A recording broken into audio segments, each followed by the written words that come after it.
Fasten your chin strap and put your pads on. Get a grip on the bat, here comes a fastball. We ain't going one and done, we're here to last long. This the top of the standards, get ready to blast off. Alright, let's do this. Hut hut! Every Sunday afternoon, big sports fanatics coming out your speakers like a piston running with magic. Game time status good to go is automatic. Ready for the blowouts and the instant classics. Calling all the teachers, all the fathers and the mothers. Calling all the kids, all the sisters and the brothers. Dynamic high schoolers in the game like no other preseason. Game 7s, hey, y'all know we got it covered. From the finals to the Super Bowl to the World Series to the Stanley Cup final. Over here we spit it clearly. Andrew Hale and Jotham Israel coming with the hottest topics. Hey, you know what's up with sports. People wanting it, we got it. Yeah, get in the game. It's the top of the standards, man. Get in the game. It's the top of the standards. Yo, get in the game. It's the top of the standards, man. Get in the game. It's the top of the standards. Come on. Get in the game. It's the top of the standards, man. Get in the game. It's the top of the standards. Yo, get in the game. It's the top of the standards, man. Get in the game. It's the top of the standards. Come on.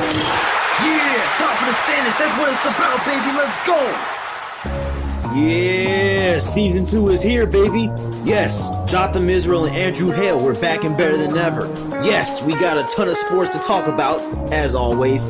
And yes, I can rap. I produced the song, I wrote the lyrics, and I rapped it. That is my voice. Yes, you guys better believe it. But before we get started with the opening episode of season 2,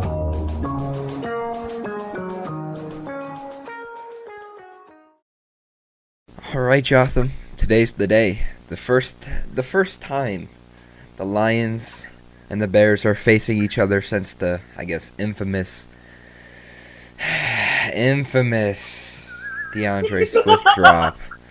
You know, some things have definitely changed. I mean, after that drop, the Bears, they were excelling.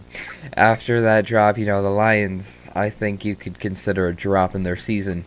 After the first game, yes, after the first game, they came in expectations glaring. Then it all went down. Like Matt Patricia has been fired since that game. Not Adam Gase, but Matt Patricia. So Matt Patricia. Today is the day that we finally get past the Matt Patricia era in Detroit, and I'm happy. I mean, I don't even care if you blow out the Lions. I don't.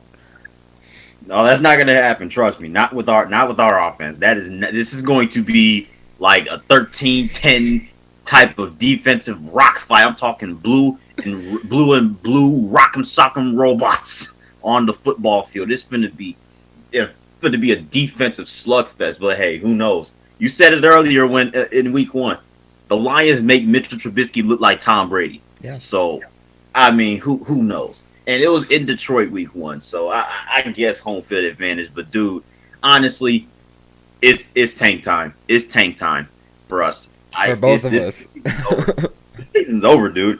And the thing that bothers me is that if we beat you and think that we can go into the playoffs 10-6, we're basically saying we're setting ourselves for 8-8 again. We're setting up ourselves for another 500 finish, and now Matt Patricia's not going to be the only Matt in the NFC North on the volcano this year.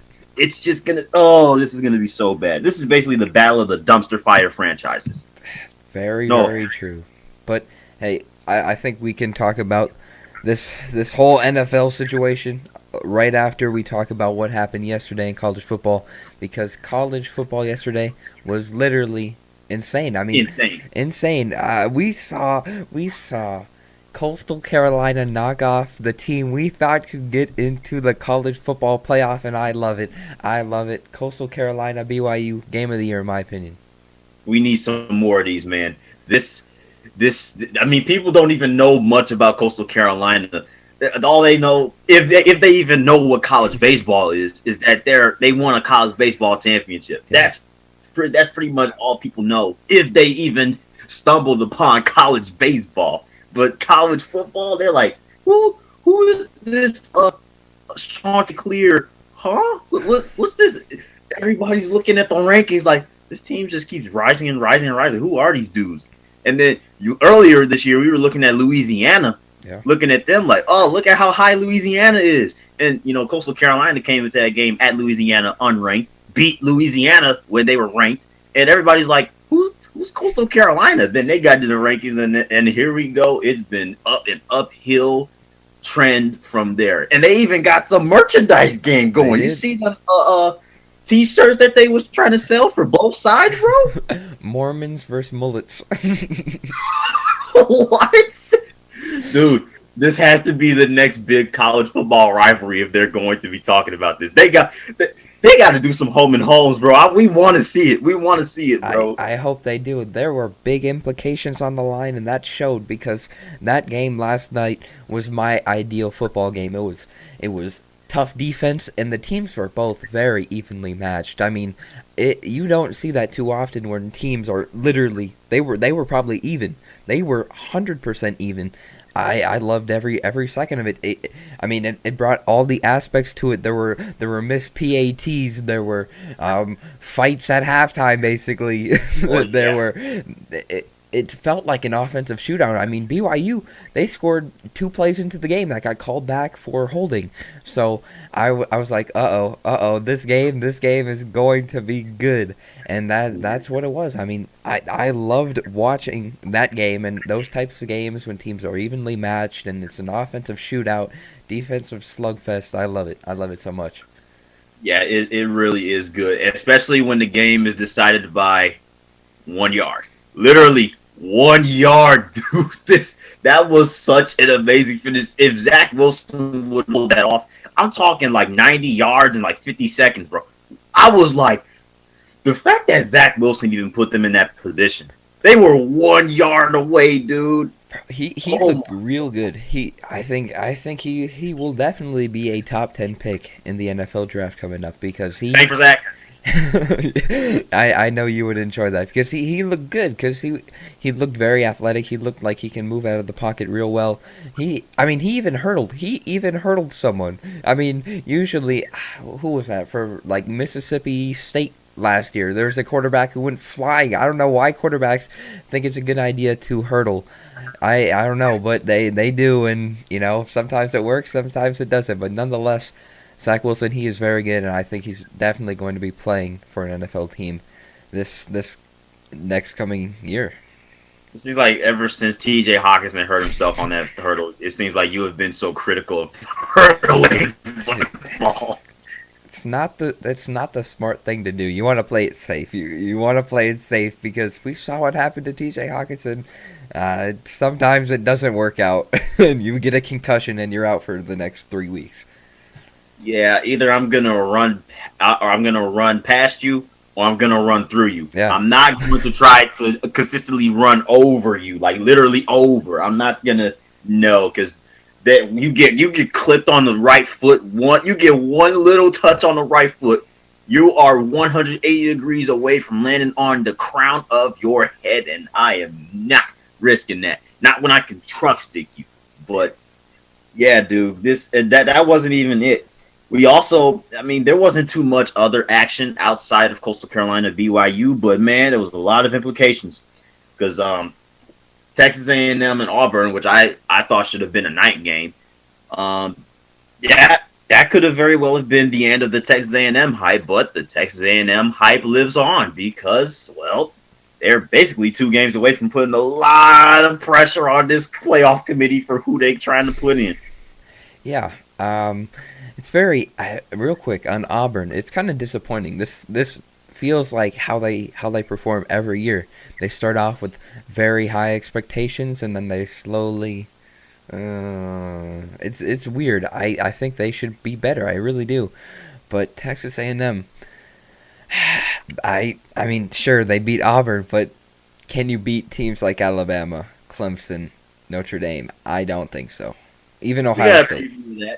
We got a preview of that. Remember, A&M and Bama played earlier this year, and Bama absolutely. We're not gonna. A&M fans don't want to talk about that. They don't want no smoke with that Alabama team, and they just they don't want to smoke. They hope and pray that Florida beats them in the SEC championship because there's no way A&M is beating Alabama. They just don't see it. They won't be competitive. It's simple. It's as simple as that. They won't be competitive with any of the top 4 teams. So, if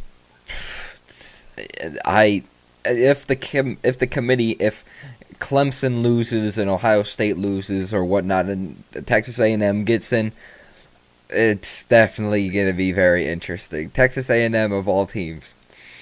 I mean, Drew, look at it this way. There's already 2 locks in the college football playoff. The ACC champion and the SEC champion. Because, well, I mean, technically Florida has one more game to play, and that's versus LSU, but look at LSU. No. Dude, they're gonna get smoked 2 weeks in a row. Alabama 1 week and then Florida the very next. Yikes! That is bad. That is bad. But there's 2 locks. The SEC champion, whoever wins the SEC championship between Florida and Alabama, because I mean either Alabama's going to be number 1 undefeated or Florida's going to find a way in the top 4. That's how it's going to go. One of those teams, whoever loses, I think should drop out. Yeah. Same thing with the ACC. Definitely with the ACC. You're not going to put 2-loss Clemson, non-conference champion in the playoff unless you're really riding Clemson like that, like the committee's a bunch of bandwagon Tiger fans. But Notre Dame, Notre Dame should definitely be knocked out if they lose. Yeah.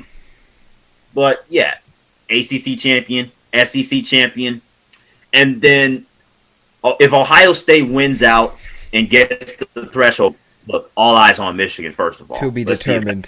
To be determined. Yeah, to be determined. But all eyes on Ohio State, Michigan, because if that game is not played, it's over. It's over for Ohio State. And it was weird, because during the Michigan State and Ohio State game, they brought up like a graphic. It was someone maybe in the Wisconsin organization or whatnot, but they said they would have to change. They would want to change the rules if Ohio State did not play those minimum required games and change the rules so they, no matter what, could still get into the Big Ten championship because they are obviously the better team. Which I was like, so you're really going to change the rules for Ohio State? But what if that was, I don't know, Michigan, Indiana, yeah, somebody else, yeah, anybody else in the Big Ten, dude? See, this is why Ohio State is my arch rival and not Michigan, because they will literally milk the crap out of Ohio State being good, really, really good for 1 year, and here we go, Ohio State, we gotta find a way to get them in, bro. It really, really, really has me heated, bro. And if they do this, look, this is literally the only year you're gonna have to worry about this stuff. Next year, I mean, Who knows about next year? But this is the only year where you should be worrying about, oh, you're probably not going to play enough games, because next year, I assume that the way the NCAA thinks, I would think that they would go back to their normal full, 12, 13, 14 game schedules or whatever. But yeah, dude, if Ohio State would be that third team if they win out. If not, got to put in Cincinnati, and then it's going to be a rock fight for number 4. I don't know. It'll be between A&M. You know what? The Big 12 champion is not the Big 12. Look, when they put Iowa State at number 9, that said something. Yeah, that said something. That they really think that even with losses to Louisiana and Oklahoma State, that Iowa State can be a contender for the college football playoff. I don't exactly know about that, but dude, if the college football playoff found a way to sneak in the Big 12 champion, there's going to be chaos. It's going to have to be some almighty chaos. That would be awesome, though. If we saw Iowa State in the playoff, dude, that'd be really cool. I don't care what anyone says. I know they will get probably 50-piece like Michigan State did against Alabama the other year, but I don't care. I think it's cool seeing those lesser known to be good teams in the college football playoff. I would love it. Yeah. Although I know Georgia's out of the discussion, even though they're number 8. They got to be out of the discussion. They've got 2 losses. Obviously, they put A&M over Georgia, so there's no way you're going to have 3 SEC teams in the playoff. But outside of the college football playoff, we got a lot of conference championship implications, bro, because obviously a lot of the matchups were set. But I really want to talk about the Pac-12 because although they just started their season, 3, 4, 5 weeks ago, they are in their last week of the regular season, and this is the week that decides who is going to represent in the Pac-12 championship game. Basically, it's Washington versus Oregon. That's basically a division championship game right there. It's weird. I mean, I honestly, I haven't heard much about the Pac-12 whatsoever. It's so weird. Nothing has really been said. Nothing has really happened that has been insane. It's weird. I mean, we've seen some ranked Pac-12 teams go down too, dude. It's probably going to be another easy Pac-12 championship for Oregon. I mean, I don't see them losing. Easy? I would say easy, dude. I mean, what do I know? I don't really follow the Pac-12, but that Oregon team, I mean, when, dude, I don't know. It's interesting because, like I just said, there have been some upsets already in the Pac-12, but I don't know. I just see Oregon rolling once again. And Oregon is part of two of those upsets. They just lost to California Dude, last night. I know. That's what I'm talking about. But I still think when they get to that big stage, lights on them, I still think they're going to be able to pull away with another Pac-12 championship. Well, I can't be mad at that considering they knocked Utah out of the college football playoff discussion last year in that very game. So, hey, I mean, what do I know? Maybe that'll happen exactly like that again. But I'm just saying, dude, that Colorado team looks pretty good. And USC, they can be really, really rocky. They have been really rocky. But, I mean, we don't know who's going to be in the Pac-12 championship. And it's the last week of the season. It's 4 teams that could really, really make a run at it. I mean, in my eyes, I think the most likely matchup is Washington and Colorado. I really think that is the most likely matchup. I see Washington beating Oregon, and I see Colorado beating Utah, and I don't know because USC and Colorado didn't have the chance to play each other, so you can't really factor in tiebreakers. But I'm looking at the standings, and Colorado's played one more game, so they might go with them. But yeah, dude, this Pac-12 meaningless, but in terms of college football playoff talk, but still very interesting. Imagine Colorado makes it after, Mel Tucker leaving. All those fans calling him a snake are going to be on his head. That's kind of funny. I mean, Mel Tucker, he got an upset last year with Colorado. He beat ranked, what was it, like Nebraska or someone. It was pretty.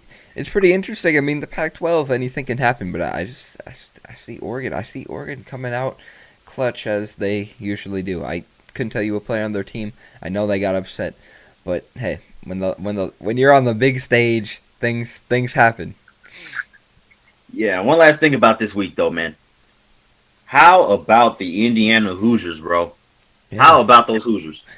Yeah, it's kind of fun. I mean, it's really interesting. They lose their star quarterback and then they perform well. I mean, I'm looking forward to their future. I will say that. That defense is nasty. When I was watching that game against Wisconsin, I'm looking at this defense like, oh my goodness, this defense is amazing. I mean, when you lock up Justin Fields for consecutive drives, for multiple drives in a row, like they did against Ohio State, to even get back in that game, I'm looking at this defense and I'm just like, boy, this team has a lot of fight in them. And dude, did you see the post-game interview where all the players were promoting Coach Tom Allen? Everybody was like, "Hey, we're incoming recruits. This is the best player. It's the best coach in the country. Come play for us." I'm just like, "Yo, this is awesome!" And they kept coming in. It was like 10 different waves of Indiana players coming, interrupting his interview. It was awesome. That's something I love to see, and I'd never seen it before. Holly Rowe definitely didn't either, because she was like, "Oh my gosh, this team really loves you." That's funny. Tom Allen, that I know he definitely gets hyped up for an older guy. I mean, on the sidelines, dude, chest bumps players with full-on pads, goes crazy on the sidelines. He's definitely a very, very energetic coach, and I see why his players enjoy playing for him. Yeah, that is absolutely awesome. But yeah, week 14, that was very, very interesting. But we are on to week 15, where we have some very, very important games. I did want to started with Washington and Oregon. I already said that Washington will win, but you say that Oregon will make another run at it. I do. Still sticking with that? I do. I still think when the lights are on, things are different. I know they got upset. They're gonna take this one though. Yeah, I mean, when Oregon loses 2 in a row, you would think that there's got to be some fire in that swamp, Mhm. in that in that pond over there in Oregon, because it's not looking pretty. You just lost to California. You choked in the fourth quarter, really. And it's just a down year. You got knocked out of the college football playoff discussion completely by your biggest rival in Oregon State, which that was an insane game too. And it's just like the Pac-12. It is what people thought it was. Not really in playoff contention. Washington, I just look at their team, and even though they lost to Stanford last night, I just think to myself that this team really has a knack for coming back, because they've tried to mount some big comebacks last couple of weeks. Did it once, didn't do it another time. But Yeah. Washington's got some fight in them, and that's why I'm kind of putting my chips on them to go to the Pac-12 championship game. But it should be a good game. I hope this is a night game, especially since it's a West Coast game. Hey, big implications on the line for you and I. Honestly, I couldn't care less. But hey, we picked oppositely. But hey, we both really don't know too much about either of these teams, so it's gonna be fun. Yeah, it really reminds me of BYU and Navy. Hopefully this one will be much, much, much closer. I would hope so. Yeah. Yeah, that I don't think we'll ever pull off something like that ever again. Oh my You were god. undefeated after. How? They must have saw top of the standings and said, "Hold my beer, Joplin." Yep. Oh man. But this game, it would have had a lot of meaning into it, but because Clemson and Notre Dame won so much, it doesn't mean all that much now. But except for bowl positioning, North Carolina and Miami. Well, we know what I'm gonna pick. Not picking North Carolina. Never been a believer. Sure, they played pretty well against Notre Dame, but hey, I still like Miami. I feel like they've had some unfortunate losses, probably unavoidable losses, but hey, I'm gonna take them here. I'm gonna take them here. The Florida native in me. I have to stay true. I have to stay true. That's gonna be my excuse. Anytime we pick a Florida team, that's gonna be my selection. Okay, I see what you mean. But I look at North Carolina and I think of a team that could have been. When they lost to Florida State, we knew it was over. But I really would have loved to see them make a run at it. I really would have. If they were ranked like top 10 against that Notre Dame game, oh my gosh. That game would just think about it. North Carolina college football playoff contention in week 13 of the season, that would have been so cool. It's cool to see the, huge football dynasty programs, get up there in the rankings. That is so cool. Yeah, North Carolina's not in the playoff contention, but another Carolina is. Dude, imagine if they're not going to do it because they've already shown this much disrespect to BYU. So what makes you think that they're going to show the same disrespect? This is UCF all over again. National champions are not going to get into the college football playoffs. Come on. Coastal Carolina, the college football Division I national champions. Who would have thought?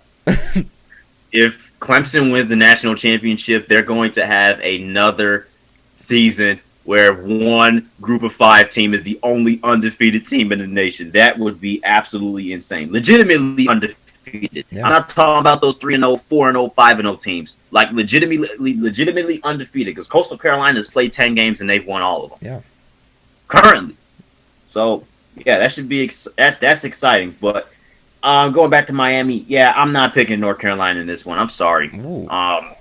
Miami, look, I'm not gonna say it's gonna be a blowout, because North Carolina's offense still has that explosive, power behind its back. But I just think in a shootout, because I think it really is gonna be a shootout. I'm talking at least 40 points from both sides. I think I'm gonna go ahead and favor Miami in this one, just because they are the home team. All I gotta say. Bring out the turnover chain. It's going to happen multiple times. Yeah, if Wake Forest can drop 53 on North Carolina, what makes you think that Miami can't either? What Miami can't too. So yeah, that should really spark some flames within the Tar Heel fan base. But I'm here for it. I'm definitely here for it. Speaking of smoke, so Oklahoma has already clinched the berth in the Big 12 championship. Why? Because Oklahoma State lost to TCU and knocked themselves out of contention, and they own the tiebreaker against Texas. Whoop-de-doo. Yeah. Hey, Oklahoma State, they're always so close. They always seem to choke towards the end of the year. But I don't know. I'm still not the biggest believer in Oklahoma due to their early season struggles. I really don't think they are like extremely good. They're not on the levels that they were on the past few years, obviously. Yeah, with Hurts, Murray, and Baker, Mayfield, and Spencer Rattler's only a freshman, so a first year starting quarterback. So we'll give him some time. I think he'll get better. The offense is the team has definitely gotten better. Yeah. Oklahoma actually has a defense. What? Dude, look. Once Spencer Rattler gets, more accurate and gets on the level of like a Baker Mayfield and the previous Sooner quarterbacks before him, dude, if Oklahoma keeps this defensive intensity up, I think we might have to consider them as serious national championship contenders and not just serious college football playoff contenders, because I thought they were absolutely down in the dumps first 3 weeks of this season. Lost to Kansas State, blew a 21-point lead to Kansas State at home, number 3 team in the nation. You blow a lead like that to Kansas State and lose 2 seasons in a row as a top 5 team to them. Yeah, that definitely struck fire in that Sooner fan base. But what really caught them off guard was when they lost to Iowa State. Dude, I don't know. It seems like Iowa State kind of runs the state of Oklahoma, huh? Yeah. Well, they lost to Oklahoma State, which, looking back at it, I wish they would have won that game. Yeah. But hey, I think after this one, or after when I think this year we can consider Iowa State the owners and the they will run the state of Oklahoma. Oh, wow. Okay, that should be a fun little tidbit for next year. Hey, they beaten Oklahoma and Texas in the same year. That is accomplishment enough as it is for any team that is not named Oklahoma and Texas. Hey, I don't know. I think, dude, even though they lost to Oklahoma State, to see where Oklahoma State is now, they once were considered to be pretty good. Now they're not. But hey, beat Oklahoma, and I would consider you definitely running the state. But hey, it's kind of funny. We've seen Iowa State be very, very successful in March, specifically March Madness and in the basketball. But now, on the football field, this is weird, dude. This year's too weird. It's awesome to see. Hey, this is the year for the teams that are not getting too much attention to get their attention. That's why they should have expanded the playoff. Exactly. And an 8-team format would have been perfect. Yeah. I pitched this idea to Joe a long time ago. Since you have the New Year's Six Bowls that give you the most revenue and the most attention, and they're your 6 big boy bowls, how about having 4 of those bowls as your quarterfinals, 2 of those bowls as your semifinals like you do now, and then 1 random location for your national championship, like Miami or New Orleans or Santa Clara. It's just a random location for your national championship like you always pick it. Yeah. That would be the most efficient way to not only make sure that your New Year's Six Bowls are extremely efficient all the time and important, even more important, but you would also get the fans absolutely juiced for those matchups. Yeah, if I just want to see it expanded, dude. These 4 teams, it's basically inevitable who's going to get in at the end of the day. Yeah, it's your usual 3 contenders: Alabama, Clemson, and maybe Ohio State if they don't blow a road game each and every year. But They don't blow a road game this year, so yeah, it's up to whoever comes out of the West to beat them. Just ouch, man. But last game I want to talk about is Cincinnati and Tulsa, which we are going to get two of these matchups back to back. So, who wins matchup number 1 and takes home field advantage for the conference championship? Well, I mean, hey, we've seen Tulsa pull off some upsets. I mean, they've had some very impressive comebacks. I mean, more specifically, very impressive comeback against UCF. But hey, I just for Cincinnati, they were very close to getting. I wouldn't consider an upset against UCF. They won by like 2 points, I believe. So, Cincinnati, Tulsa. I'm gonna pick Cincinnati though. I think Cincinnati and Tulsa are on two different levels.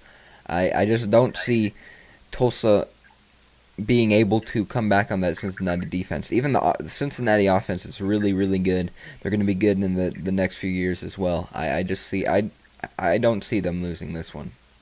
Yeah, this is basically a clash of titans. I thought it would have been SMU earlier on this year to be the ones to challenge Cincinnati, and I was dead wrong about that. But Tulsa has come out of nowhere, jumped up in the top 25 even, and here we are, part 1 of 2 meetings for the conference championship, and basically this one is deciding home field advantage. But Tulsa has been it's been a storybook season. If there's 2 teams that have caught my eye, it's Coastal Carolina and it's Tulsa, because these 2 teams really have played some really, really, really good football games, and it's been a long time since I had seen a game-ending college overtime pick 6. A long time, and that was just awesome. But I'm gonna have to take Cincinnati. I think they're out there. I think they're out to prove themselves, prove to the committee that they can beat a legitimate team 2 times for a conference championship and get us in the college football playoff. I just think they really have something to prove. I mean, Tulsa has something to prove too. That hey, we can put those talks on hold, just like Coastal Carolina did to BYU, which is why I think this is such a fantastic matchup. This is so good. This is awesome, bro. Yeah, I agree. I mean, when you get those back-to-back matchups against the same team, most of the time you are not going to go 2-0. So, it should be very interesting to see how both teams game plan, because I could see some shootouts happening, but I don't know. Cincinnati, they just look good, and when you're this close to making that playoff, you gotta take it. It's pretty motivating, and most of the time, I mean, we saw what Michigan State did the other year. They were able to beat Penn State, Ohio State, and then pull off that miracle win against Iowa in the Big Ten championship. So when you're this close, most of the time, you're going to be able to get in. So I think Cincinnati will and can do it. Yeah, I mean, dude, just imagine if they lose this regular season game but go on to win the conference championship. That's going to be such a messed up scenario for Cincinnati. Oh, my gosh. But, yeah, they need to beat Tulsa twice. That'll be tough enough, even if they do win this first one and get the home game. But, yeah, this is definitely going to be a fun week. One more week until the conference championships. Let's go. Yeah, it was a very, very quick season.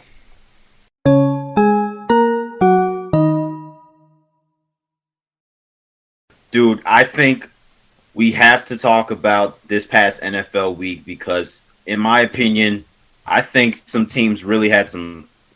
This was a bad week, dude. Some of these teams had some pretty bad moments, some bad losses all around. Real quick. You basically kind of inferred by your facial expressions and your tone of voice that I was kind of crazy for saying the Rams were not a Super Bowl contender. Did you see what the 49ers did to them?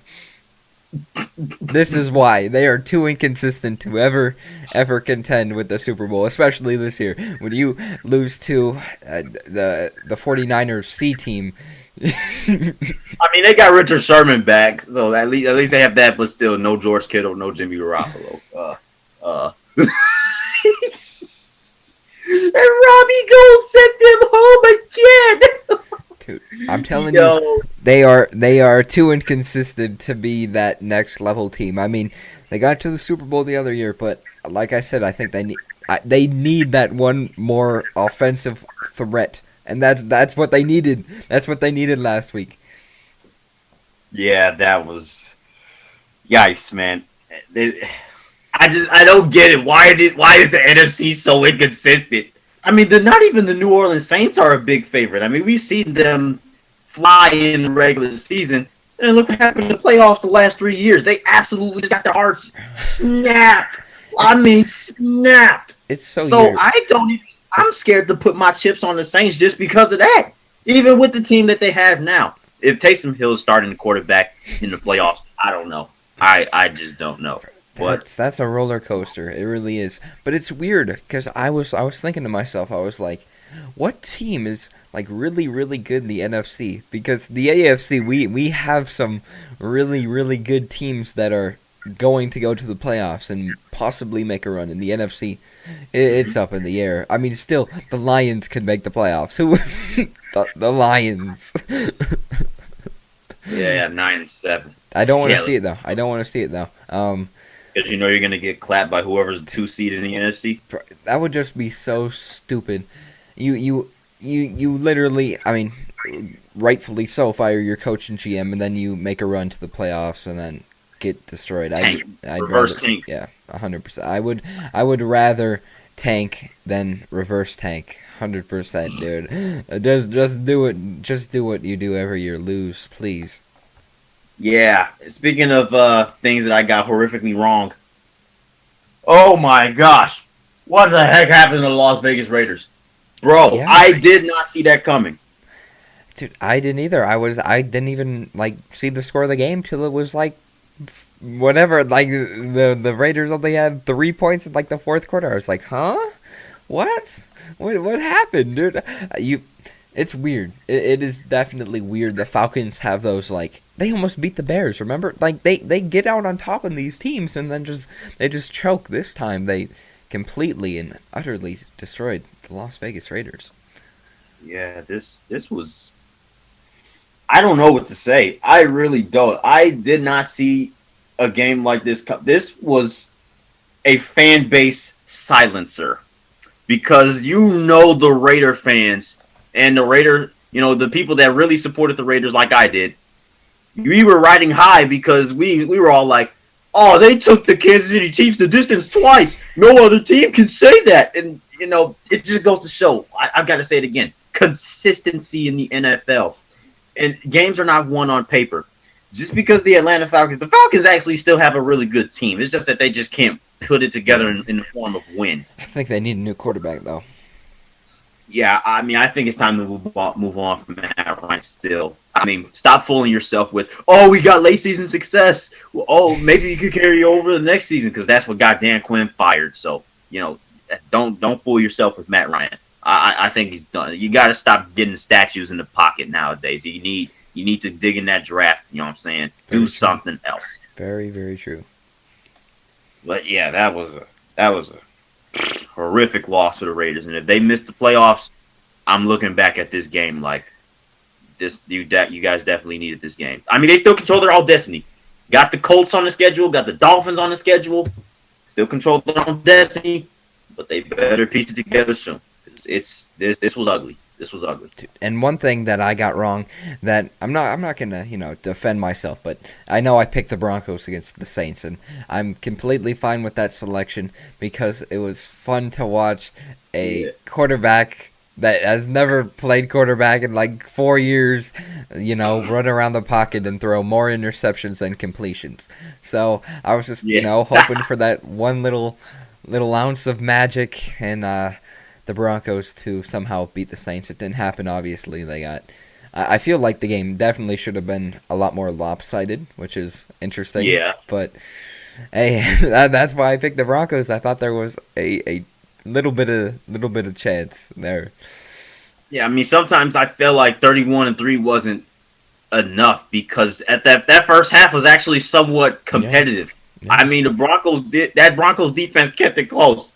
pretty long, even though they were on the field for the majority of the game because the offense couldn't produce anything because they didn't have a starting quarterback that was a legit starting quarterback. And it was just fun to watch. It was just so funny that to see the Denver Broncos. I know it sucked for them because they're like, bro, we don't even have a quarterback.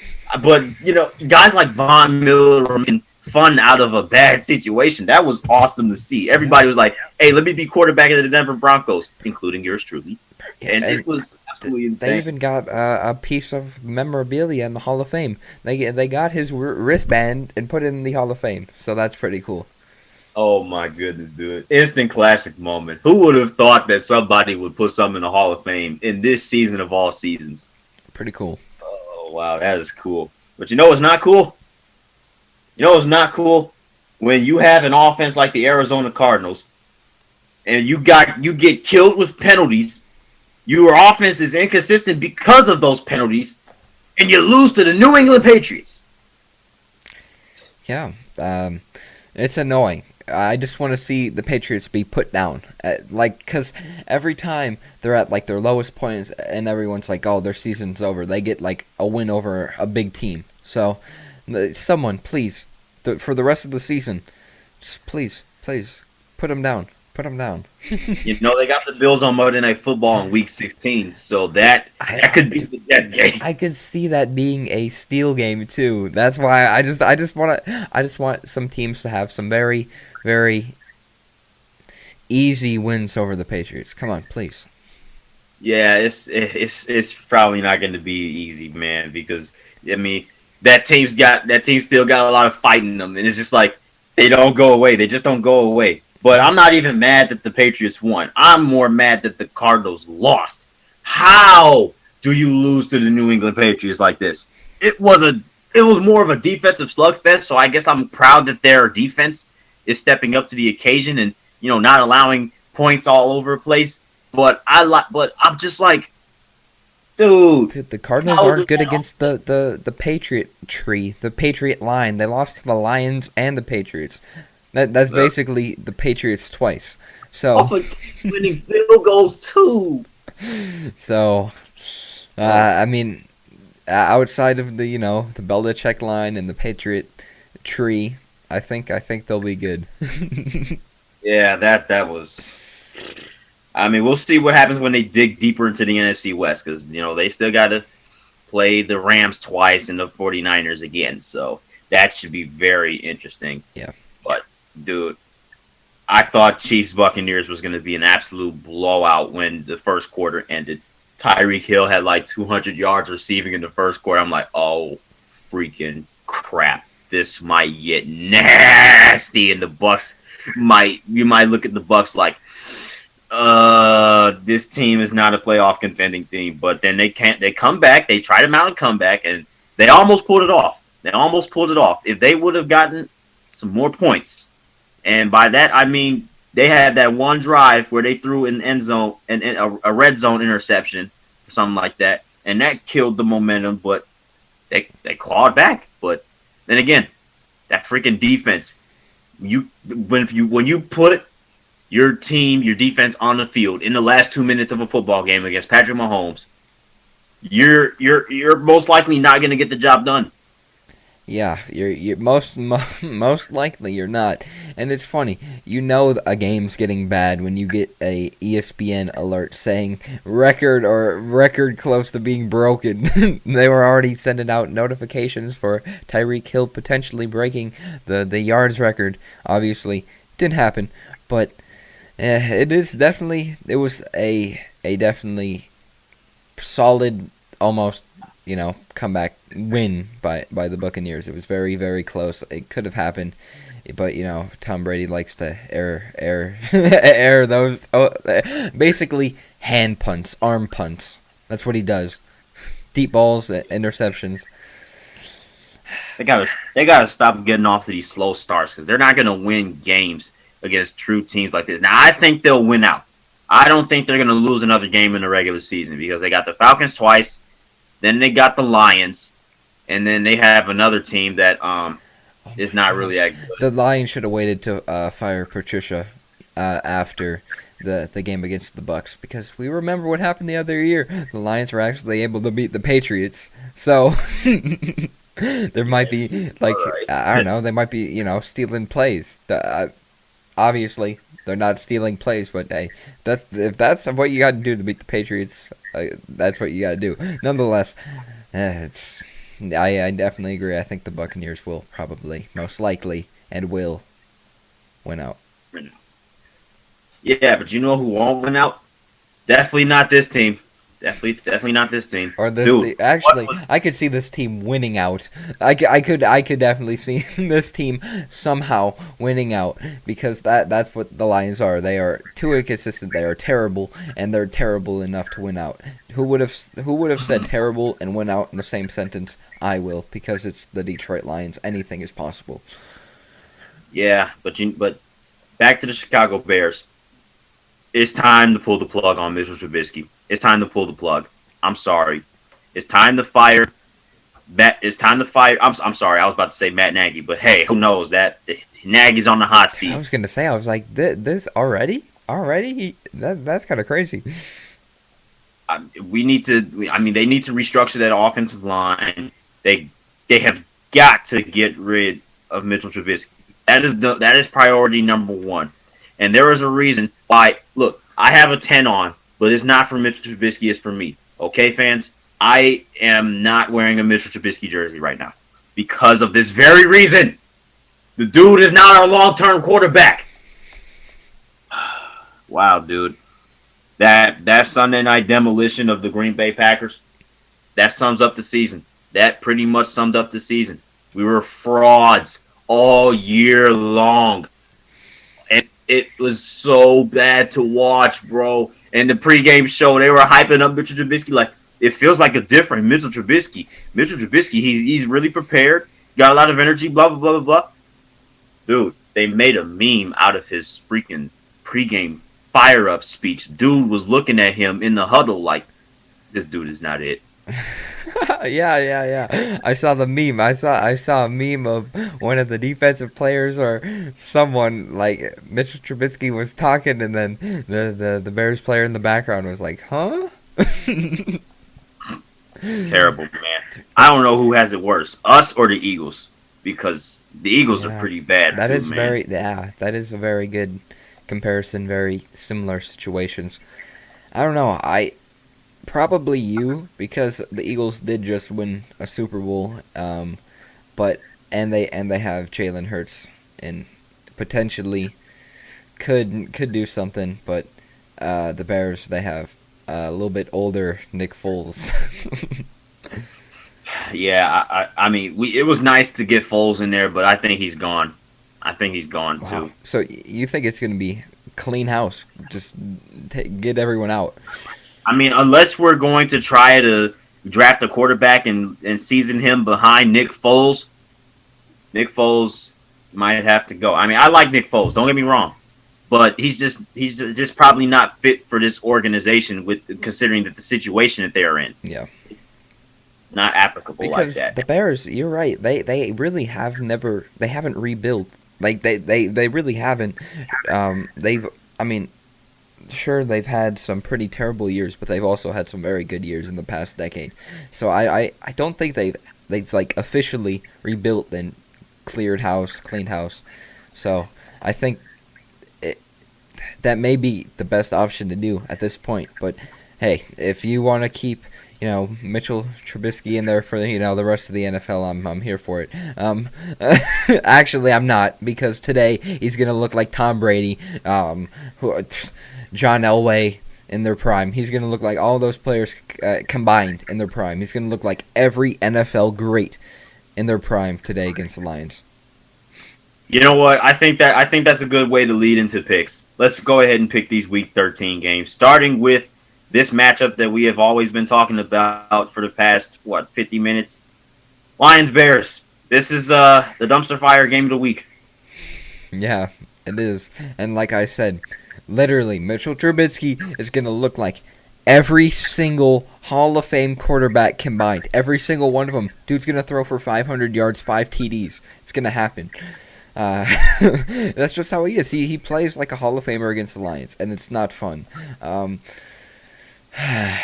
I just hope the Lions young guys have a good game. I mean, it's not going to be good. I mean, which is fine. Tank, please lose. I'm going to be rooting for them to lose. That's why I'm going to pick the Bears. I was really going to be nice and I was really going to pick the Lions, but I saw the injury report. If the Lions were healthy, I'm picking the Lions. No Kenny Galladay, no DeAndre Swift leads me to picking the Bears, and that is the only reason. I think I am a short-term believer in Darryl B. That dude. I mean, hey, he won a Super Bowl with the Seahawks and coached Adrian Peterson in Minnesota. So, hey, fresh energy. I mean, who knows? We'll learn a lot about the trajectory of these two franchises by this game. But because of the Lions' injuries, and don't get me wrong, the Bears have some too. But I'm picking the Bears. They have these injuries, and then they cut their second best wide receiver that's healthy. So, that's the Lions for you. Yeah. Who would have thought that we'd have to be in this position the last time we? I mean, I didn't. I knew it was going to happen. You probably not. I did. No, not at all. I thought first three quarters. I'm thinking, oh my gosh, the Detroit Lions are actually going to be good. They actually might be good later on. That's literally how they every single year they have those games. Like they almost beat the Chiefs last year. Remember that? They should have beat the Chiefs last year. They should have. They should have easily beat the Chiefs last year. They were up. That was such a fantastic game, and they lose terribly by some missed calls and whatnot. But hey, it's the Detroit Lions. They start off or not all the time very well, but they have those very well performed games, and then they decline. So yeah, it's sad to see.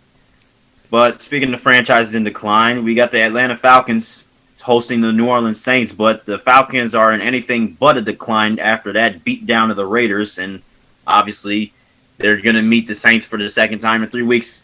Last time I picked them to beat the Saints, I'm not making the same mistake again because that defense of the Saints showed me that they can get after Matt Ryan, didn't even let him get to this number 10 last time they met. I got to pick the Saints, dude. I just have to. Definitely think there's a better chance for an upset this time, but I still think it's going to be the Saints who pull this one off. Definitely not the Falcons, but I could see it being close. Yeah, I could too. I really honestly could too. This is a rivalry. Divisional games are not easily predictable. Kind of like what we saw Wednesday from Ravens Steelers. Just division games are not predictable. Not very easily predictable. So, yeah. Just put the 40-point blowouts on hold, New Orleans Saints fans. Just put it on hold.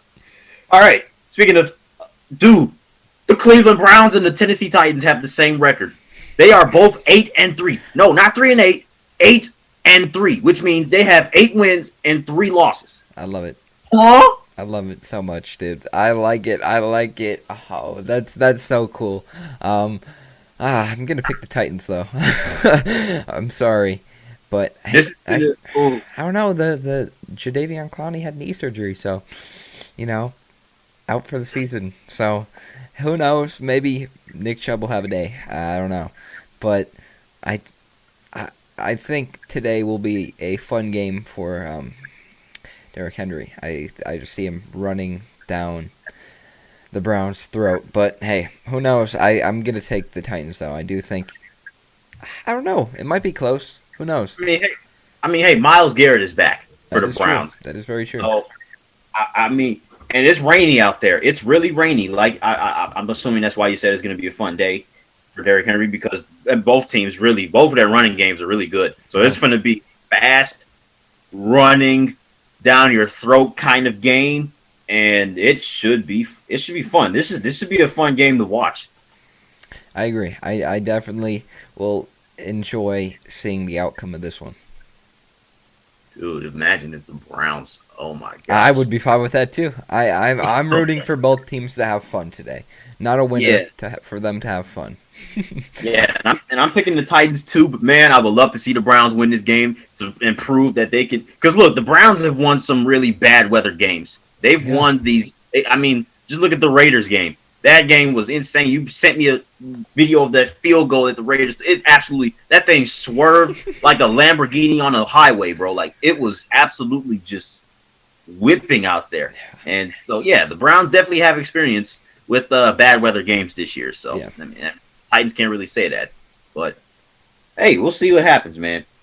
Speaking of things like this, last year this game clinched the #1 overall pick for the Bengals. Here we are with the rematch, Bengals Dolphins. I'm gonna take the Dolphins. I feel bad for the Bengals. They get potentially one of the greatest college football quarterbacks of all time. Tears his ACL, MCL, whatever in the knee. And then he's out for the season because they literally have no O-line. They literally have no defense. They literally have no team. And, the Dolphins, they look quite good this year. They really do. I think this one will not be close. I think the Dolphins will take this one by a lot. Yeah, because I mean, even though the Dolphins lost to the Broncos, look, that wasn't all that bad of a loss for them. That wasn't that bad of a loss. They still have some really good wins against the Rams and the Cardinals. So they should come out here and beat a Bengals team that's not really good. That Dolphins defense is on the rise. They are definitely still in contention for the AFC East title somehow, even though they have a much rougher road ahead than the Bills do. They can still really make a run at it, and it starts with this win against the Bengals. I'm picking the Dolphins too. Yeah, I 100% agree. And since we're talking so much about playoff runs, I thought the Vikings were dead 5 weeks ago. Yeah, I'm kind of wrong. They are literally one game away from taking over the wild card spot. Are you serious? It's kind of that's weird. I still don't really think they're good. I don't. I don't either. I don't know. They seem to be as inconsistent as any other team this year. But who knows? Maybe they'll pull this one off. I don't know. I couldn't tell you. But what I can tell you is that the Jags, they'll play well. They won't win. Yeah, I see that same thing happening. Although they did push the Green Bay Packers to their limits. That's why I said I think they'll play well, but they can't do this. They're not going to win. Yeah, and Mike Glennon is going to I think he's going to be out there again, and we'll see how he plays. Obviously, he used to be a Bear, so I'm kind of familiar with him. Tried to season Mitchell Trubisky and stuff like that. Look what that turned into. But anyways, yeah, really well, yeah. But this reminds me. Remember when we were picking? We were picking games back in like week 5, and I was really on some bold stuff. And we were picking games like Jaguars Texans after the Texans fired Bill O'Brien. I knew this was coming. And we picked Falcons Vikings as well after the Falcons fired Dan Quinn. And I said that the Falcons and the Texans will get wins because of fresh new faces in the coaching staffs. And I said that the Vikings were on the same level as the Jaguars. I was half right, half wrong.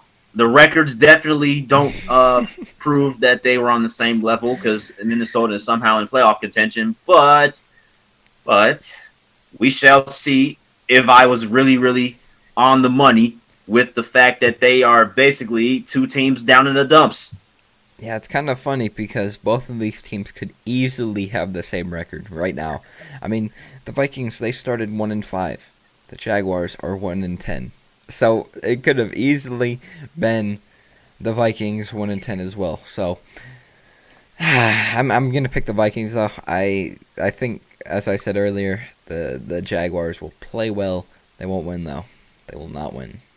Yeah, I'm gonna go ahead and pick the Vikings too. They need it. They just need it. Yeah. I mean, Dalvin they just need it. That's all I gotta say, man. If the Vikings lose this game, debunk the franchise, delete Kirk Cousins. Just you gotta do something. I know the defense is young, but you cannot pay a quarterback like this just to go below 500 like this. You just don't do that. Yeah, you don't. I mean, it can't happen. It can't happen.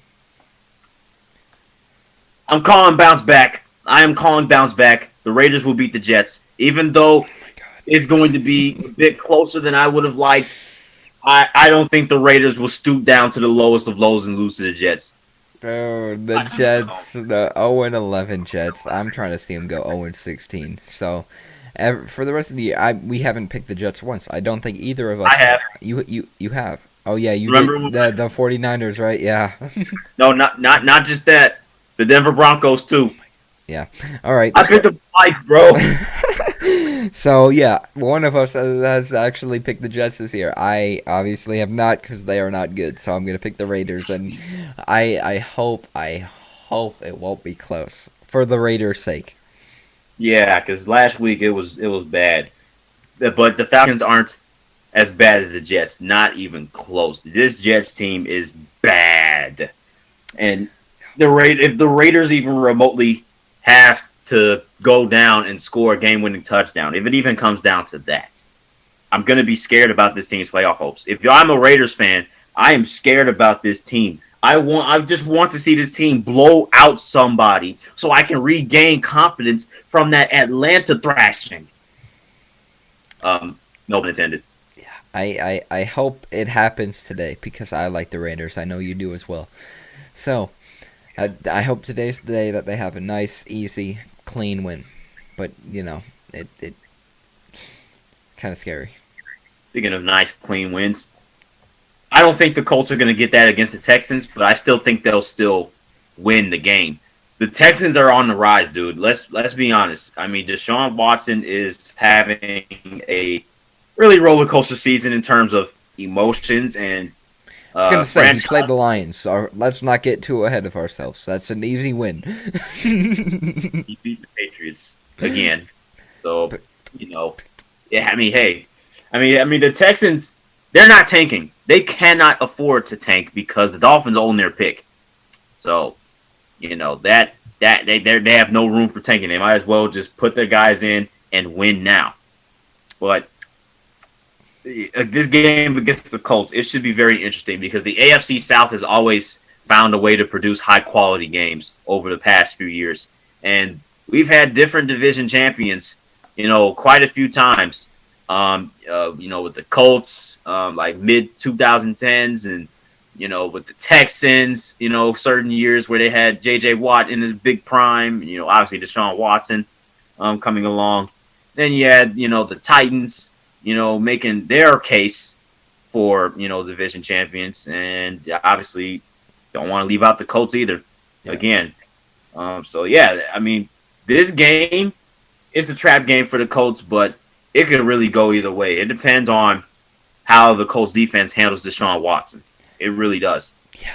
I don't know. I just see the Colts taking this one. I mean, they've had some good wins. They've also had some very tough losses. But this is a game that they should win, and I think they will win against the Texans. So the Colts will take this one. I think it will be very close, but they're gonna take it. One upside for Houston is that they have David Johnson back from IR, bro. Like that really matters, dude. I still am incensed for Texans fans that they made that trade happen. Oh. So bad. That is, they basically gift wrapped a wide receiver in his prime to the Arizona Cardinals for just. I'm not gonna get into it. That it infuriates me, but I will get into DeAndre Hopkins going up against Jalen Ramsey. That should be a very, very interesting game. I really hope D-Hop just embarrasses Jalen Ramsey. I'm not a Jalen Ramsey fan. I'm really not. I'm not. You don't like Jalen Ramsey? Dude, he's annoying. He's a pest. He is like Seahawks Richard Sherman. But you like Richard Sherman. Not my. You like him more than Jalen Ramsey. Yeah, 100%, dude. Jalen Ramsey is annoying, and I hope D-Hop can embarrass him. Sure, he's a good player, dude. He's a pest. He is a pest. All he does is talk and then gets burned. So. Whoa! I agree with the first part. He does talk a lot, but he doesn't get burned all that often. It's more often than not, I would say. I mean, him and D-Hop have had some pretty interesting battles over the years.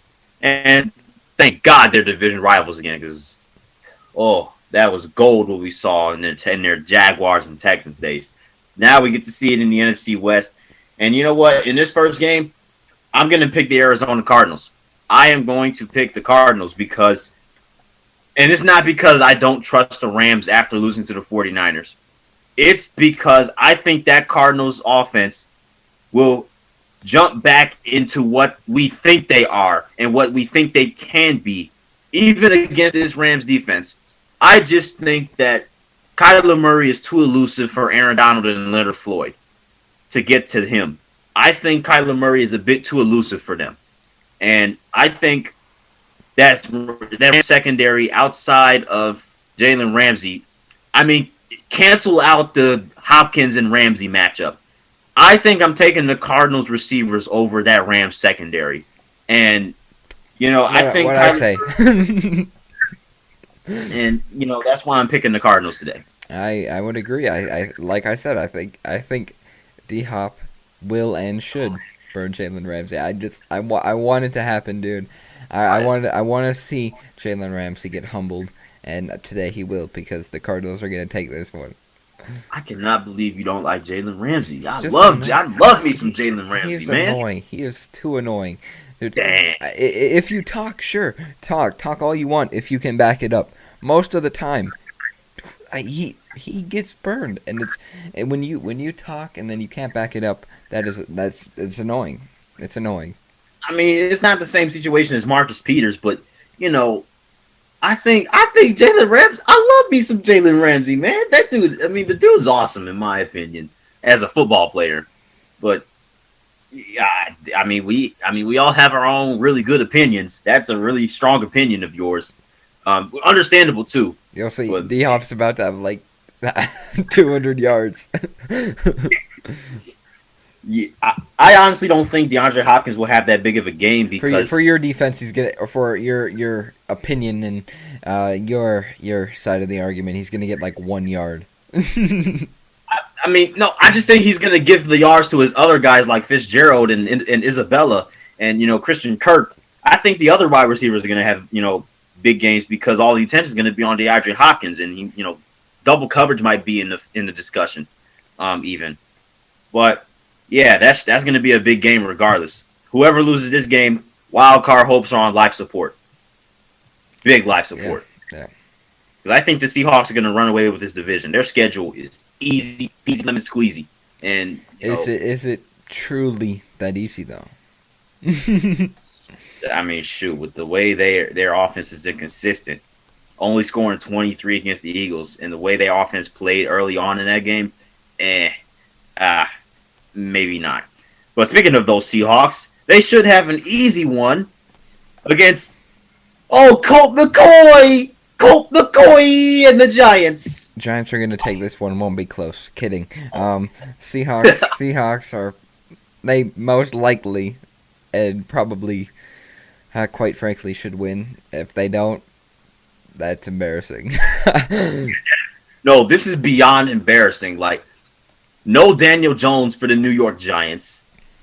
You're really on the uprise. You're trying to chase the Saints for the #1 seed. You go out and lose to the New York Giants. Giants will be in first place. They're tied for first place right now. And they had a tiebreaker over the Washington football team. We could see the Giants in the playoffs. Yeah, it's really realistic because you want to know why? That defense is stepping up. I am looking at this defense, and I'm thinking, this defense has gotten really better throughout the course of the season. They really have. I'm watching them, and they have really gotten better. So I wouldn't be surprised if they held the Seahawks under 30. I really wouldn't. Yeah, I would. I don't see it being that much of a shootout either. But I don't know. This is a game the Seahawks should win. If the Giants win, I'm going to be very upset because I want to see the football team in the playoffs.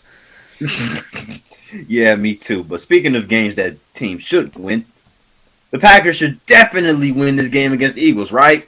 Carson Wentz is being bad. Aaron Rodgers is having an MVP type season. Yeah, just for him to lose in the third round, right? No, I'm gonna probably take the Packers because they're just they're playing the Eagles. The Eagles aren't the greatest, obviously, and the Packers they usually beat those pretty terrible teams. Yeah, regular season Green Bay is dangerous. Now, if this were postseason, things might be different. But regular season Green Bay, yeah, I'm taking this game against the Eagles. Although the Eagles did beat them last year in this same stadium, so who knows? Maybe they can channel some 2018 vibes with when they won the Super Bowl, or maybe they can pull a rabbit out of their hat and beat the Packers. Yeah, let's see how this game goes. Yeah, it should be very ugly.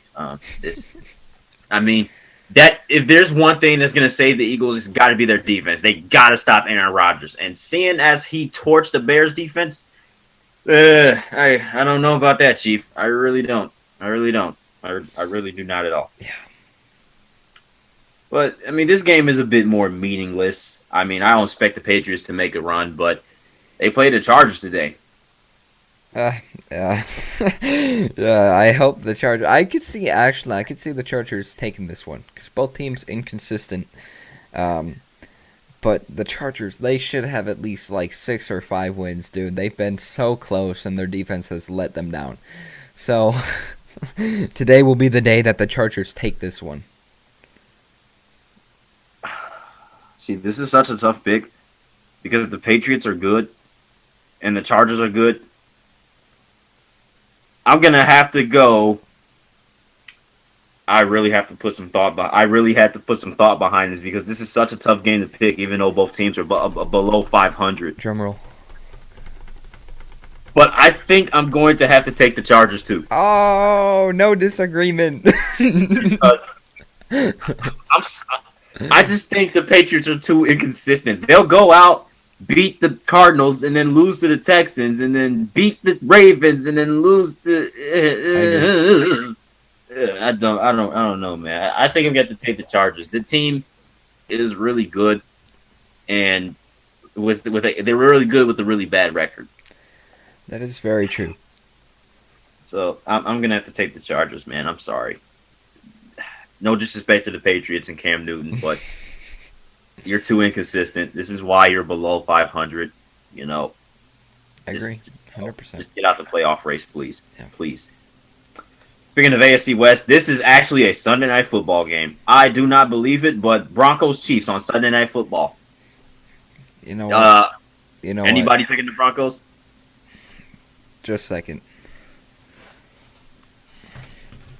This has never been done on the top of the standings, but I got something hidden. You brought out the helmet last week. I'm bringing out the jersey. I have it under. Way. I have it under. You have it under. Peyton Manning. And you know what? With that being said, I am going to pick the Denver Broncos only if Peyton Manning came out of retirement today. So, you are making the boldest of picks these past 2 weeks. Oh my gosh! I'm telling you, if Peyton Manning came out of retirement today, the Broncos wouldn't win. It wouldn't be close, but it will be the Chiefs who win this one. I had to throw a curveball there. No, that wasn't a curveball. That was an eephus pitch. Yeah, that was a freaking eephus. You took so long to take the jersey off for one, and for two, the pitch was just so unexpected. It was just like, holy crap! What the? No way! Oh my gosh, dude! You almost had me in a frenzy. You almost had me in an absolute brain blast. That was I'm talking. goal. Oh my gosh, dude! Broncos jerseys are nice. I like this. Yeah, the stripe is not that bad, isn't it? I do like it. Stripe's not bad, Yeah.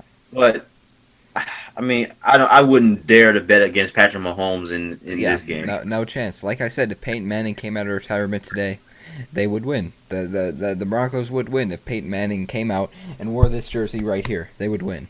But since they're not, it's going to be the Chiefs, and it will not be close.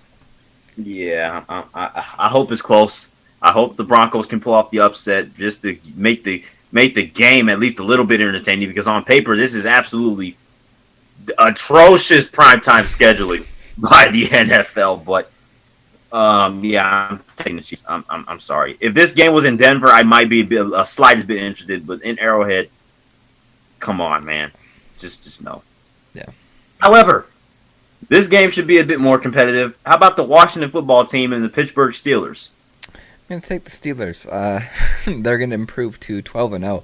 I hope it's close. I could see the football team putting up some points to make it kind of interesting. But Big Ben is 4-0 against Washington in his career, so.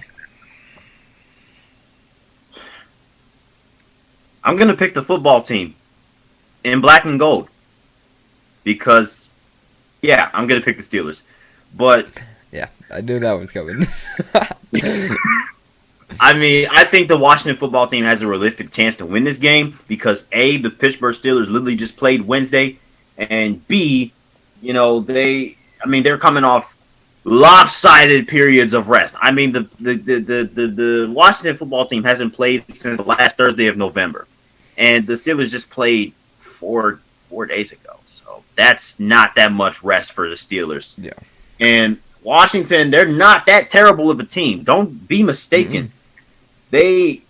Their team is they're making progress. They're channeling that 2018 Washington team where, you know, Alex Smith was 6-3 before, you know what happened. And, you know, they're not terrible. I could easily see them beating the Steelers because, like I said, the Steelers have a terrible habit of playing bad against bad teams.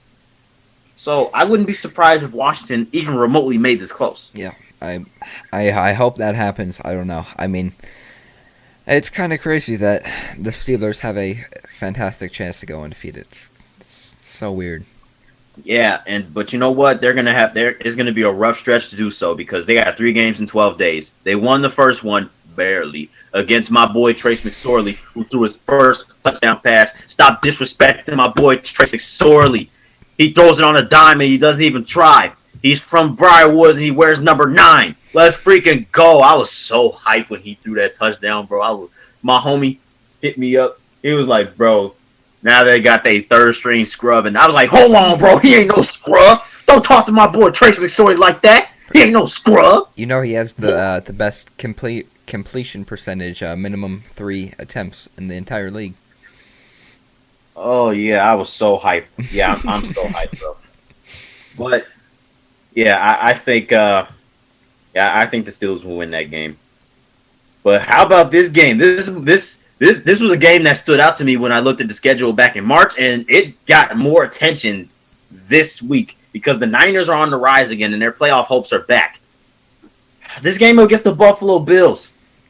This is 50-50. I like the matchup a lot. I really do. I just like looking at the preview. I mean, both teams look very nice, dude. I'm gonna take the Bills though. I really am a believer in the Bills. I do really hope they can make some noise in the playoffs, and I think today they will continue.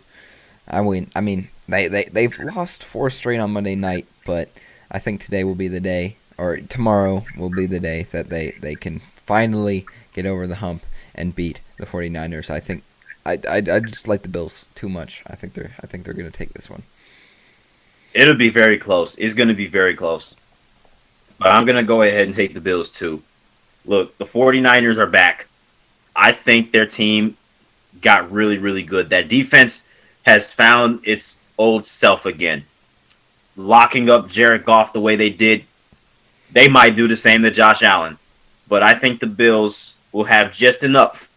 They've gotten healthier over the weeks. So, yeah, I'm going to take the Bills. You know what? I'm going to take the Bills. I hope the Niners defense plays top-notch defense, dude. I hope they play the best defensive game they've ever done. I'm trying to get Robert Saleh to Detroit. Oh, that's why. Dude had the politicians going for the people say sports and politics don't mix. Well, they clearly do in Detroit. Michigan legislators they're trying to get Robert over here. I am too. I mean, from Michigan, come on. Yeah, I mean, come on. Let's do it. Let's do it, dude. Yeah, let's do it. I'm ready. Bring Sherman with you too. That'd be amazing. Okay, how about Cowboys Ravens? Should this even be close? I don't think so. Dude, I kind of see this being close, and it's not. I mean, who would have thought? It's kind of an ugly game, but I'm gonna take Baltimore. They've had a very, very rough stretch, but I could see this one being close, and I kind of could see the Cowboys pulling this one off. Every single team in the NFC East has a backup quarterback starting, so. Except for the Eagles. Well, pretty soon. But shoot, that might pretty soon. Dude, if Jalen Hurts is a solidified starter, NFC East is bona fide the worst division ever. You have all backups. It's the all backup division bowl. It is. I hope the Ravens take this one, though. I really do. Yeah, I really hope the Ravens do win, and I think they will win. But if they don't win this game, their playoff hopes are done. You hear me? Their hopes are done. Sad. Because if you lose to the Dallas Cowboys, this Cowboys team, what makes you think you're going to go turn around on a short week and beat the Cleveland Browns with an extra day of rest? That'd be cool. I would love to see the Browns, beat the Ravens. That'd be awesome. But, dude, that's going to be... Oh, my gosh. That Monday night game is going to be the game of the week. But, yeah, I got the Ravens getting back on track against the Cowboys. If they don't, their fan base is going to be hot. This has been a terrible stretch, like you said. Bro, the Hardballs are taking heat. Yeah.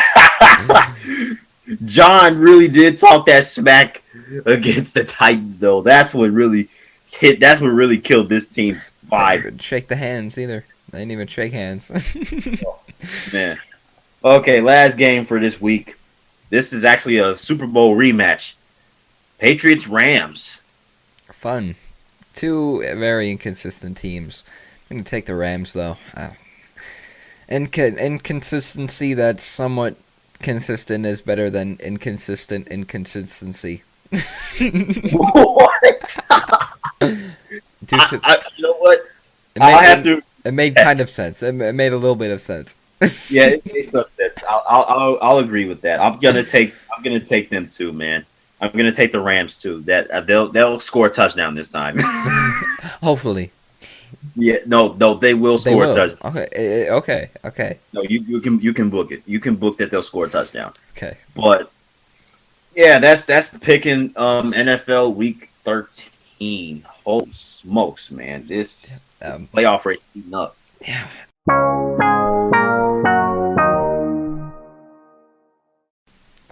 Okay, Drew. Time to name our MVPs and our LVPs. My MVP for this week, believe it or not, is Knicks guard Austin Rivers. Now, why am I giving this award to Austin Rivers? Because he is actually embracing his role as a player for the New York Knicks, and he is saying that he acknowledges that all these teams are picking up all these good players, getting the good recruits. And, free agencies, all the good free agents are going to the already good teams because they want to win and stuff. But Austin Rivers went ahead and said, you know what, why not be a part of something special in a place that's not doing so well?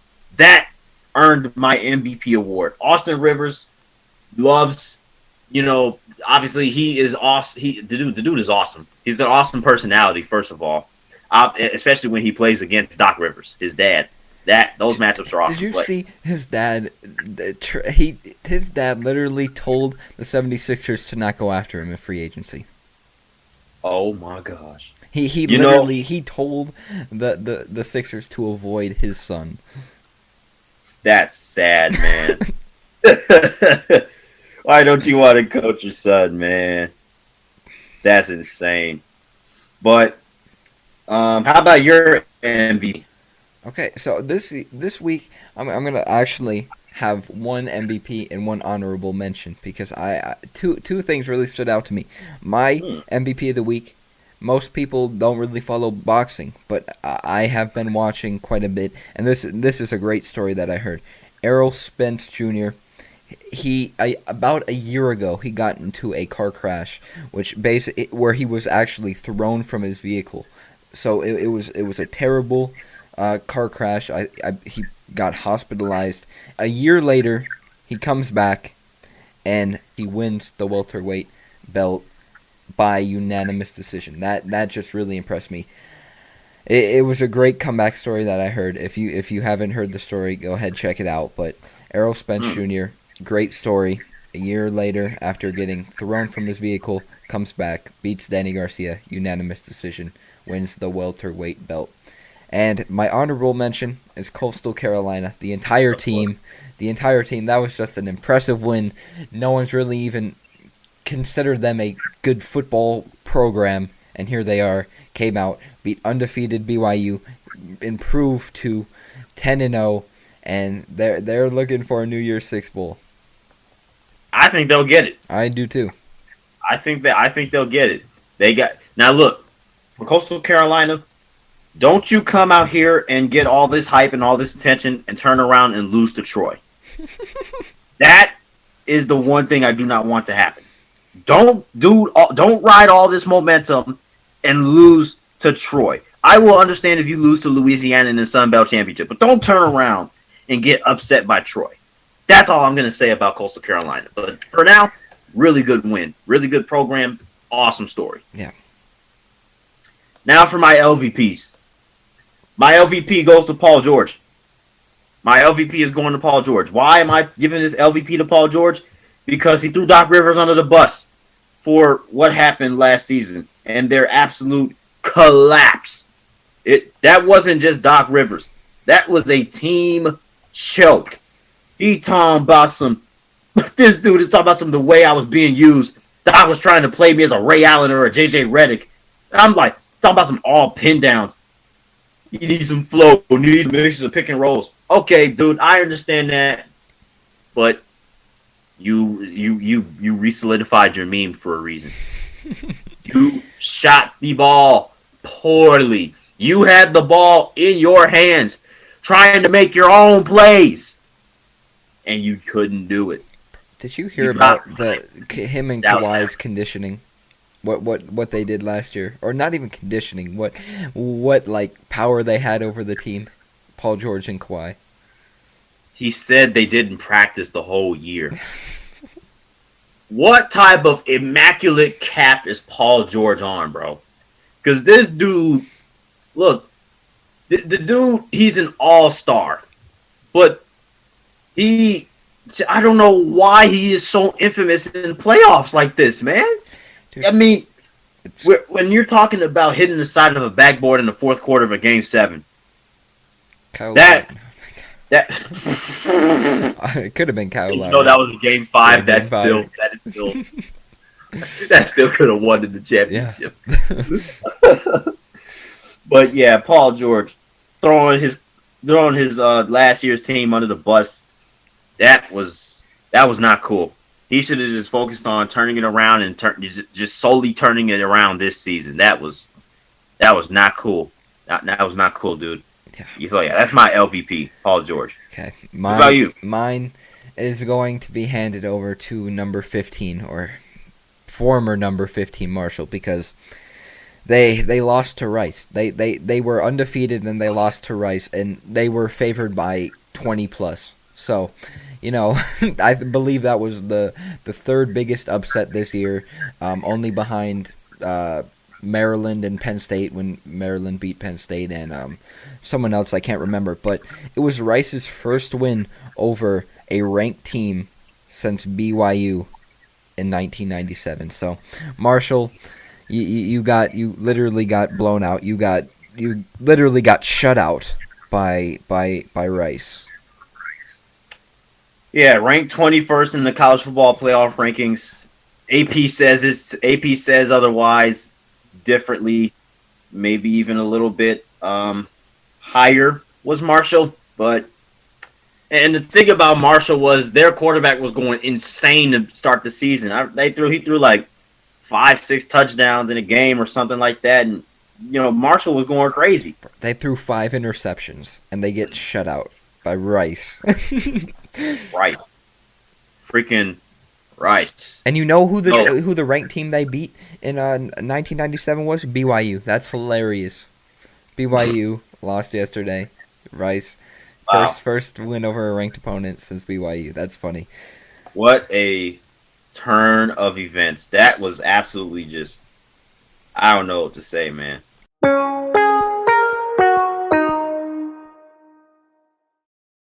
I do want to talk about the MLS Cup. Who do you think is the favorite now?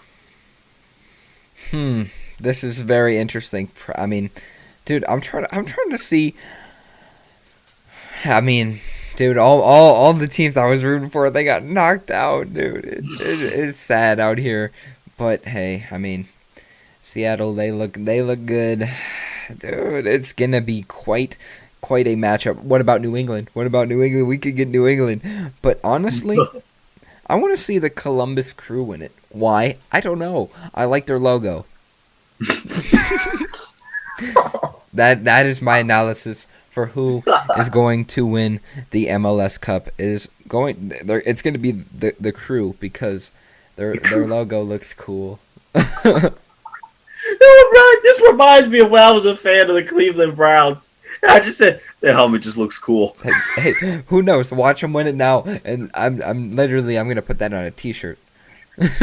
Oh, you know what? I got Minnesota for the chip. Because why not? Why not? Yeah. Just because.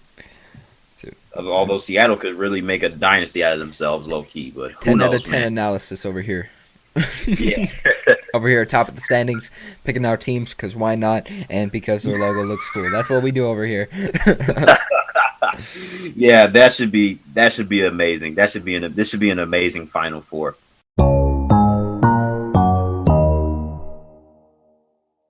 I did have a trivia question for you last week. I asked you how many times were top 5 teams beaten by unranked teams in the 2019-20 college basketball season. Well, obviously my answer was a lot and double digits. A lot in double digits, huh? Yeah. Got a number in mind? Nope, just double digits. Just double digits? Just double well, digits. how about I double the double digits? Because it happened a whopping 21 times. I feel like that's kind of surprising, but not, because there were so many upsets last year. Obviously, you just said the number, but like it seemed like it happened every other day. You want to know why it seemed like it happened a lot? Because I actually did extensive research on this. I didn't just research the top 5 teams. I researched the whole top 25. There were 134 instances where top 25 teams lost. 131 of those came at the hands of unranked teams. The only times that ranked teams lost to another ranked team was when Kansas beat Baylor, and there were 2 others that I can't remember off the top of my head. But literally, Probably and also also, State. And you want to know something? You want to know something else? I broke this down too. There were more times where a team ranked 1 through 5 lost than teams ranked 6th through 10th and 11th through 15th. More times a team ranked 1 through 5 lost than teams ranked 6th through 10th and 11th through 15th. It happened 24 times where teams lost 1 through 5, 23 6 through 10, 19 11 through 15. And you want to know something else? It was very common to have upsets, near the bottom of the rankings. But, geez, there were 40 times where an unranked team beat a top 20 team ranked 6 through 20. Insane. 6 through 20, I should say. Insane. ESPN, if you're hiring like a stat guy or anyone, this is your guy right here. That's some extensive research. Insane. Great job. Yeah, it was so many upsets, dude. Just insane. And we already have 3 unranked teams that have beat top 5 teams. Already. The season just started. Do you see there being more than just 21 this year? I don't know, man. I'm gonna go ahead and say yes, because why not? Okay, yeah, that's fair. That is definitely very fair. Yeah, dude. But yeah, that was my extensive research trivia question. And I guess it's your turn now. What's up? Well, I'm just gonna let everyone know mine is nowhere near extensive, but it's college basketball related. Again, we're in the college basketball season. We're excited about the season. So, who has the most Sweet 16 appearances since 1975? Oof. There are a lot of good teams out there. I have a feeling it's got to be one of those blue bloods. Very well could be. It might not. Who knows? Yeah, I'm gonna have to find that out because there's so many teams that have that just an identity of just being championship contenders year after year. So Yeah. Or in 1975. Who knows? It could be like NC State, Houston. Could be some weird teams who were pretty successful back in the day. yeah, I can't. Yeah, I'm gonna have to uncover that. It's obviously a select few, but which one though? Yeah, I can't wait to find out next week. Yeah, I definitely can't wait. But dude, we definitely had a lot to talk about, especially on the football side of the spectrum. Yeah. Hour and 36 minutes. Yeah. Jeez, dude. I mean, it was hot. I mean, this is what's hot at this time of year. It was fun. Usually, it went by like this. Yeah, I mean, we're talking like week double digits into the season. I feel like this is like week 9 of both seasons. It's just like it went by so fast. Yeah. We got all these records piling up and stuff, and yeah, this is absolutely just wow, dude. Yeah, so hey, we had a lot of fun. So I'm looking forward to next week and same time next week. Yeah, man, we can do this definitely every week. We do this every week, guys. If you guys enjoyed this episode of Top of the Standings, be sure to leave a like, comment, and subscribe if you're watching on YouTube. Give us that 1, 2, 3, 4, 5-star rating if you're listening on Apple Podcasts, Google Podcasts, or any other streaming device that you listen to our podcast on. And also, don't forget to follow our social medias on Twitter, Instagram, and Facebook. This has been Top of the Standings. Andrew Hale, Jotham Israel, signing off until next week. Peace!